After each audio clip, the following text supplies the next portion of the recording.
Hello and welcome. You're watching Express News. It's a show in which we take you through the top 100 news stories of the day. I'm Paolo. Let's get started.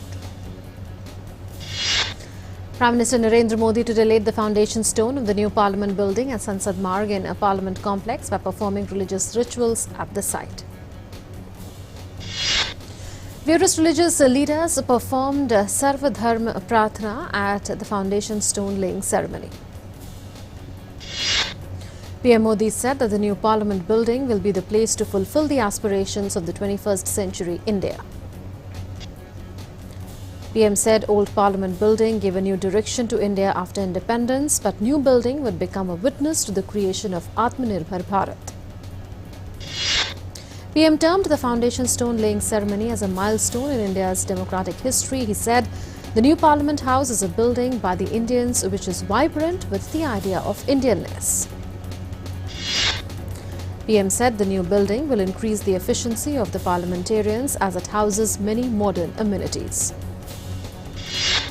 Prime Minister said democracy in India is a system developed through centuries of experience. PM asked countrymen to take a pledge to serve the nation and start work on policy of India first.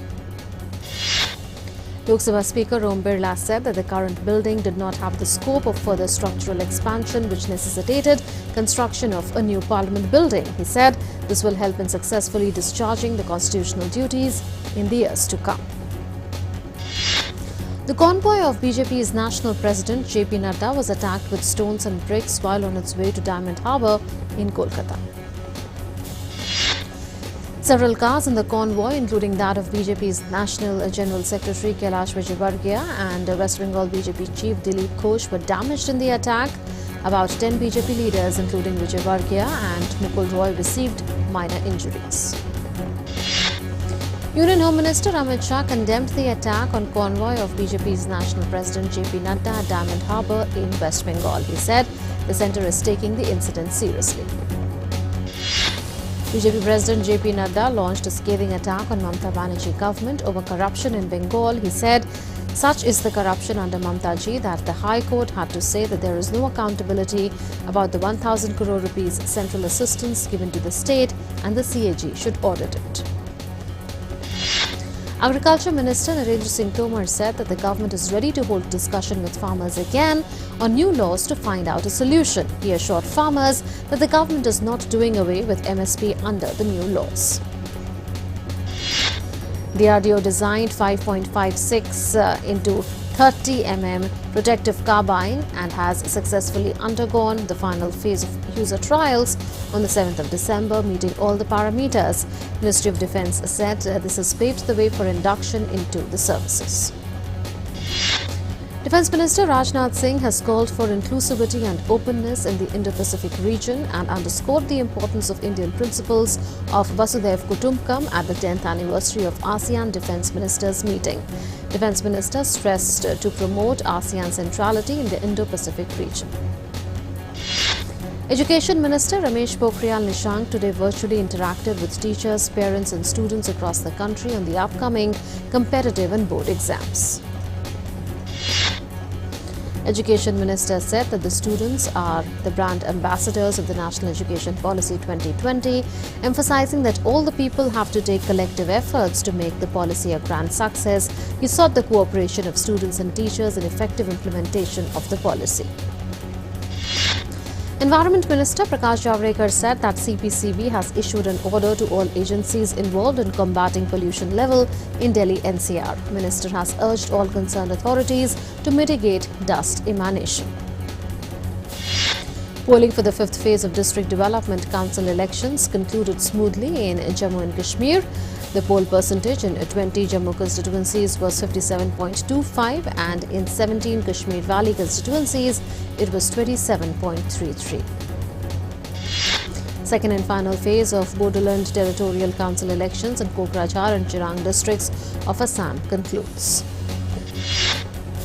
The market snapped its 7-day winning streak on profit booking. The BSE Sensex closed 143.62 points or 0.31% down at 45,959.88. The Nifty slipped 50.8 points or 0.38% and closed at 13,478.3. Gold prices remain stable at 49,223 rupees per 10 gram. Meanwhile, silver futures remain stable at 63,610 rupees per kg. On Thursday, rupee traded 15 paise lower at 73.71 per dollar. Oil rose above $49 a barrel on Thursday as hopes of a faster demand recovery after the release of COVID-19 vaccines offset a huge rise in US crude inventories that showed supply remains ample. Petrol and diesel prices were paused for the third consecutive day on Thursday after being hiked for 7 consecutive days. In Delhi, the price of petrol remained constant at 83.71 rupees per litre and diesel was unchanged at 73.87 rupees per litre. Infosys has announced the launch of the Infosys Modernization Suite, part of Infosys Cobalt, to help organizations accelerate their end-to-end modernization needs. It helps enterprises modernize legacy while delivering superior customer experiences and faster time to market. Raising the bar for the Indian virtual reality industry on the global stage, Clip VR Immersive Technologies won the prestigious VR Award for Rising Company of the Year 2020.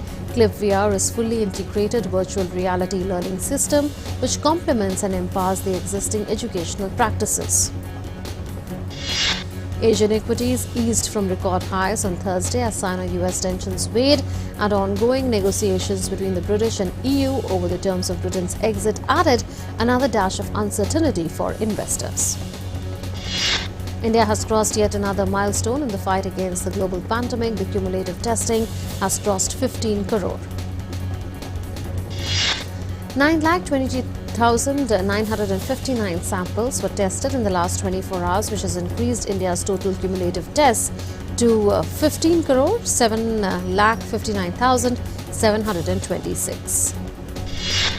In the past, 1 crore tests were added in just 10 days. Comprehensive and widespread testing on a sustained basis has resulted in bringing down the positivity rate. In another significant achievement, India has reported less than 40,000 new daily cases for 11 continuous days.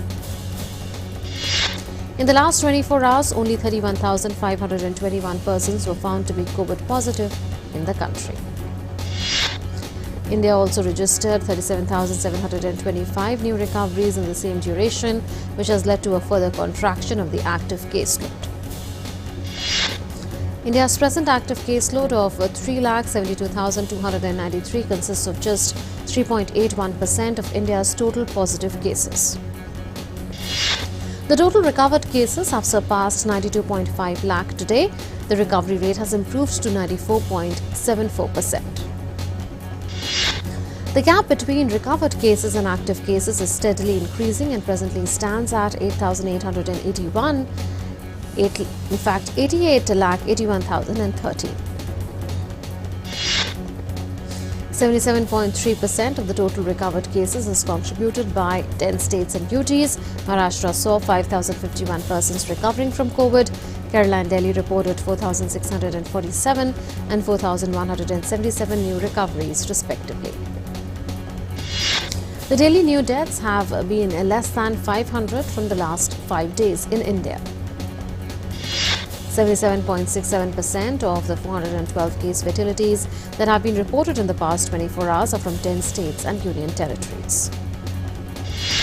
Over 6 crore 93 lakh people have been affected by COVID-19 so far worldwide. More than 4 crore 80 lakh people have recovered from COVID-19 globally.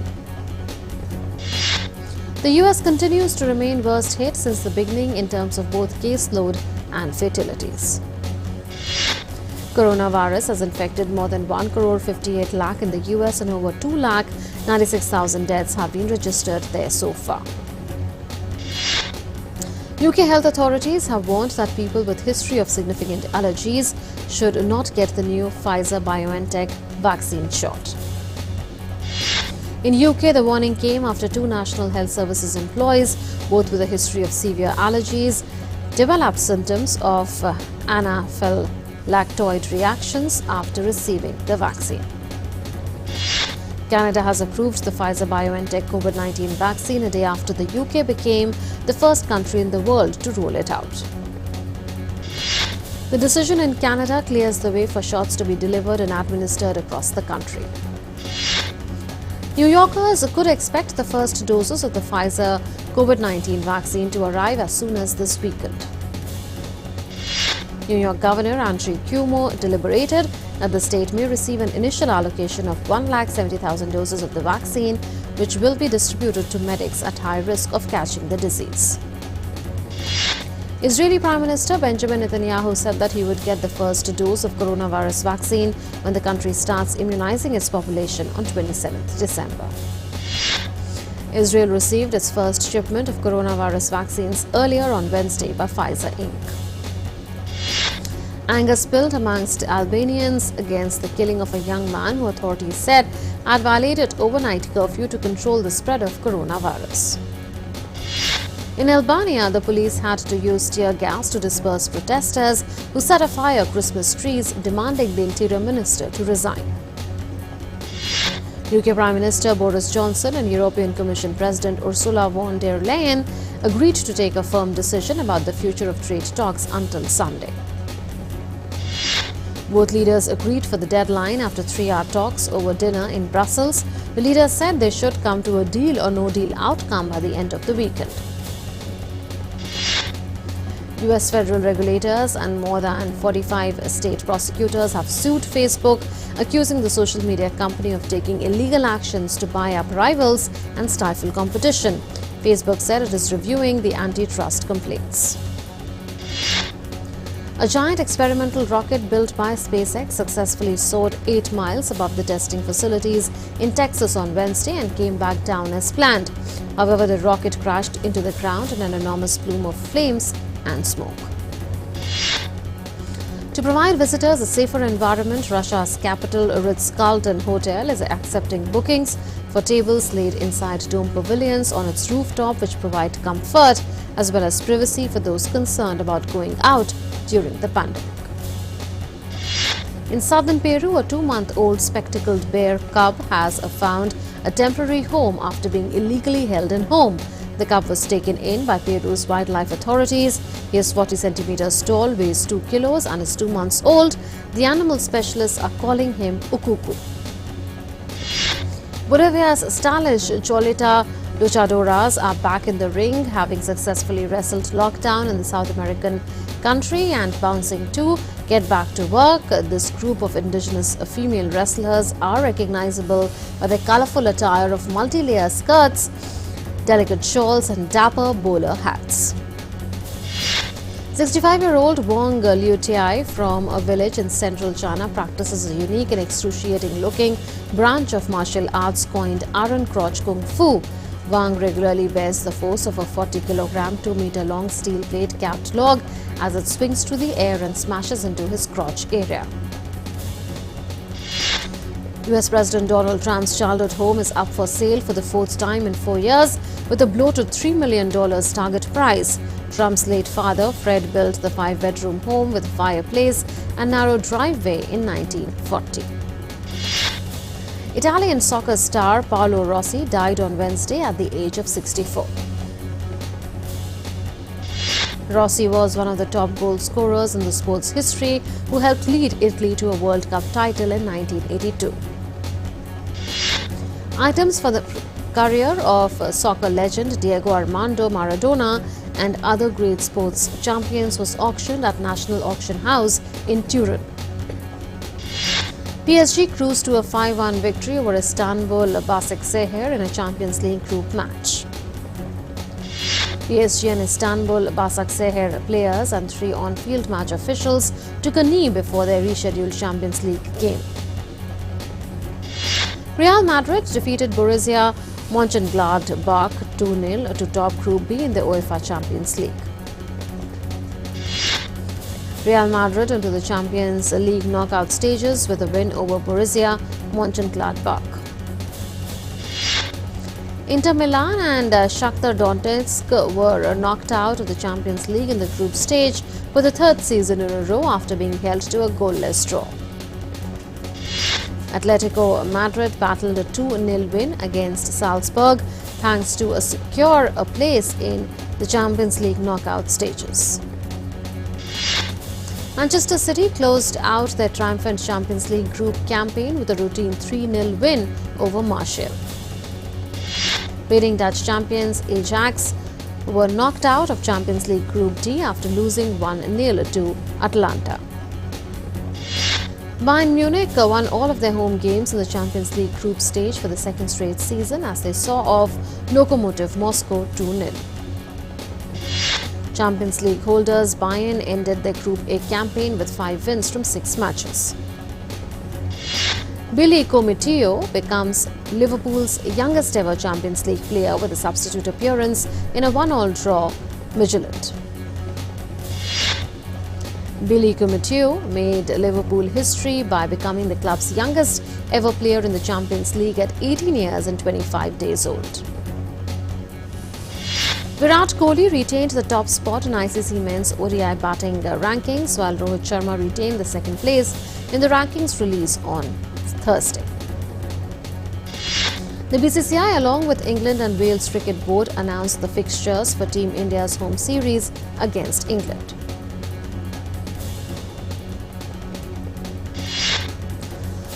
Melbourne Cricket Ground set to host 30,000 spectators per day for the second test of the upcoming 4-match series between Australia and India. Washington Sundar jumped 10 places to reach number 11 in the latest ICC Men's T20 International Bowling Rankings after the series against Australia. England's tour of Sri Lanka, which was postponed in March 2020 due to COVID-19, has been rescheduled for January 2021. Kane Williamson will miss the second New Zealand versus West Indies test and will return to Tauranga for the birth of his first child, baby. Tom Latham is set to lead the Black Caps in the absence of Kane Williamson. FICCI India has honoured Indian wrestler Bajrang Punia and shooter Ilavanil Valaravan with the Sportsperson of the Year award. 24-year-old Holly Doyle became the first woman to ride a winner at the International Jockeys Championship in Hong Kong. Doyle's win put her in a joint third place overall in the event, won by Australia's Zach Burton. 12 jockeys from around the world competed in the 4-race event. America's cellist Yo-Yo Ma and pianist Catherine Stott are all set to offer songs of comfort and hope in a new album which will be released on Friday. The song is dedicated to all the people who are going through tough times around the world. American director Steven Soderbergh will help produce the next year's April 25 televised Oscar ceremony along with Hollywood veterans Stacey Sher and Jesse Collins. Actor and director George Clooney is all geared up for his newest film, The Midnight Sky. The story was adapted from the book Good Morning Midnight by Lily Brooks Dalton. For Clooney, the central theme of the movie is redemption and hope. The 34th Annual Footwear News Achievement Awards touched on global events and was celebrated in a virtual format for the first time. Music stars Rihanna and Cardi B were among those honoured. 16 artists and brands were honoured during the ceremony, with Crocs and Birkenstocks sharing Brand of the Year trophies. Endgame star Chris Pratt is set to headline the upcoming karate comedy The Black Belt. The film is a coming-of-age story about a shy, unassuming teenager on a quest for an expertise in karate and the unorthodox uncle who guides him along the way. The trailer of Pinocchio is out, featuring Oscar-winning actor Roberto Benigni as woodmaker Geppetto. The clip introduces us to the magical world of the wooden boy. The movie's primary plot will attempt to tell a tale as old as time of a wooden toy who wanted to be a real boy. Actor Katrina Kaif has prepared for her much-anticipated film Phone Booth, and the actor took to Instagram to treat her fans with a sneak peek video of her prep time for Phone Booth. The first look of Salman Khan from his upcoming movie Antim The Final Truth is out, directed by actor-filmmaker Mahesh Manjrekar. The film is an adaptation of the Z5 Marathi crime drama Mulchi Pattern. Akshay Kumar and Rana Dagubati has announced that they are teaming up to create an influencer-led online marketplace, Social Swag. The app will be launched in February next year. It will enable fans to connect with celebrities and other inspirational individuals through personal interactions. Varun Dhawan and Sara Ali Khan's song Husn Hai Suhana from their upcoming film Coolie No. 1 is the new party anthem. The makers of Coolie No. 1 released the new track from the film's playlist on Wednesday, and it will give you a 90s vibe all over again. That's it then in this edition of Express News. News and updates will continue on DD India. Stay tuned.